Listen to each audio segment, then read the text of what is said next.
પણ કિરીટભાઈમાં તો શું ભૂપતભાઈને ઘરે બેસવાનું, હર્ષદભાઈને ઘરે બેસવાનું, જવાહર ચાવડાએ બેફામ પત્રો લખ્યા, જવાહરભાઈનું પણ ના સંભળાયું, પાર્ટીએ કિરીટ પટેલને ટિકિટ આપી. આ તો સમજવા જેવું છે. કિશનભાઈ કેટલીક વખત બોલ્યા એના બોર વેચાય ને એના કરતા ન બોલ્યામાં 9 ગુણ દેખાતા હોય છે.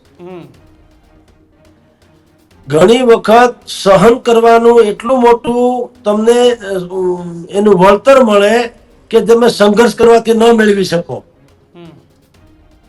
હર્ષદભાઈ રેબડિયાએ જે રીટ પાછી ખેંચી લીધી એમાં પણ કિરીટભાઈનું જ યોગદાન છે.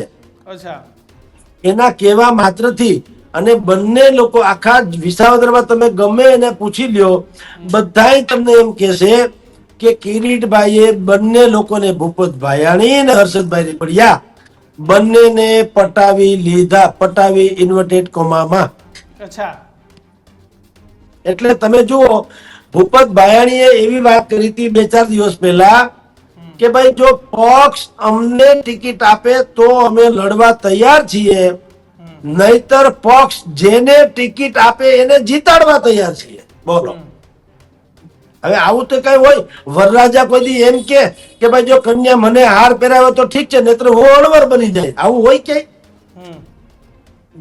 પણ એ અણવર એ બનવા તૈયાર છે. એટલે પહેલેથી જ આ જાન જોડી હતી, એમાં ખબર જ હતી કે આપણે અણવર જ થવાનું છે. વરરાજા ગમે એ બીજા કોઈ આવશે, અને કિરીટભાઈ આવ્યા. પણ કિરીટભાઈ આવ્યા એટલા પૂરતું મહત્વનું નથી. જયેશભાઈ રાદડિયાને જે એને ટાસ્ક સોંપવામાં આવ્યો છે કે તમે અમને આ ક્રુશિયલ ગણાતી બેઠક જીતાડી દો તો અમે તમારી સહકારી ક્ષેત્રમાં ચંચુપાત નહીં કરીએ. પણ જગદીશભાઈ સવાલ એ થાય કે કદાચ ન જીતે તો જયેશભાઈનું રાજકારણ શું? ના, જયેશભાઈ છે ને એ પોતે પોતાની રીતે બળતો દીવો છે, એ પરાવલંબી નથી. સહકારી ક્ષેત્રમાં જયેશભાઈ જે છે એ સહકારી ક્ષેત્રના પર્યાય છે. એના ફાધર વિઠ્ઠલભાઈ રાદડિયાએ વાવેલી જેટલી પણ જે મિલ્ક ઓલી જે છે જણસો હવે એ લણી રહ્યા છે.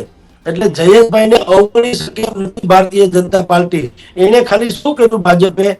તોફાની છોકરાને એને મોનિટર બનાવી દીધા કે જયેશભાઈ ગાંઠ્યા જાય એમ નથી, તો ચાલો આપણે કામ કરાવી લઈએ.